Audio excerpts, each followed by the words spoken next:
সম্মানিত মুসল্লিয়ান ইকরাম, ইমামে আজম আবু হানিফা রাহিমাহুল্লাহ 5 লক্ষাধিক হাদিস জানতেন।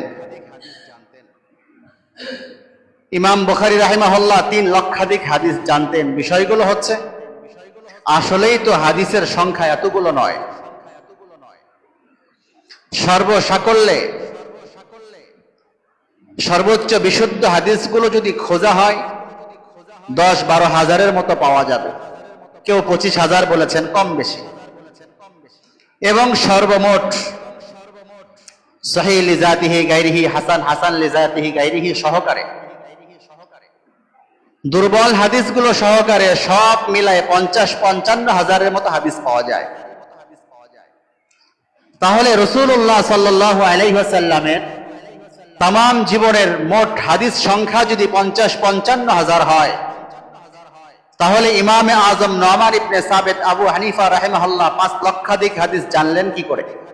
প্রশ্ন আছে না নাই? ইমাম বুখারী রাহিমাহুল্লাহ 3 লক্ষাধিক হাদিস জানলেন কি করে? আসলে বিষয় হচ্ছে, হাদিসের সংখ্যাগুলোর ক্ষেত্রে মুহাদ্দিসিনে কেরামের একটি সর্বসম্মত ঐক্যমত রয়েছে। কোন একটি হাদিস যখন একাধিক সূত্রে বর্ণিত হয়েছে, একাধিক সাহাবায়ে কেরামের সূত্রে আলোচনা হয়েছে, যদিও হাদিসের শব্দ, হাদিসের বাক্য একটি হলেও একাধিক সাহাবায়ে কেরাম সূত্রে হাদিসটি বর্ণিত হওয়ার কারণে যে কয়জন সাহাবী হাদিসটি বর্ণিত করেছেন, ওই হাদিসটিকে সেই কয়টি হাদিস ধরা হয়। যেমন ইন্নামাল আমালু বিন্নিয়াত, বুখারী শরীফের 1 নম্বর হাদিস।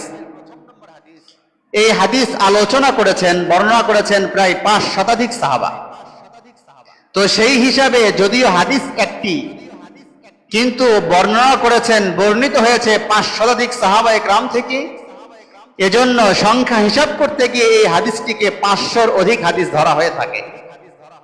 এইভাবে কোন হাদিস 300 জন সাহাবী, 400 জন সাহাবী, 200 জন সাহাবী বর্ণনা করেছেন, তাদের থেকে বর্ণিত হয়েছে। তো এই হিসাবে যখন কোন হাদিস একাধিক সাহাবী থেকে বর্ণিত হয়েছে, যেই কয়জন সাহাবী থেকে বর্ণিত হয়েছে হাদিসটাকে সেই কয়টা হাদিস ধরা হয়ে থাকে।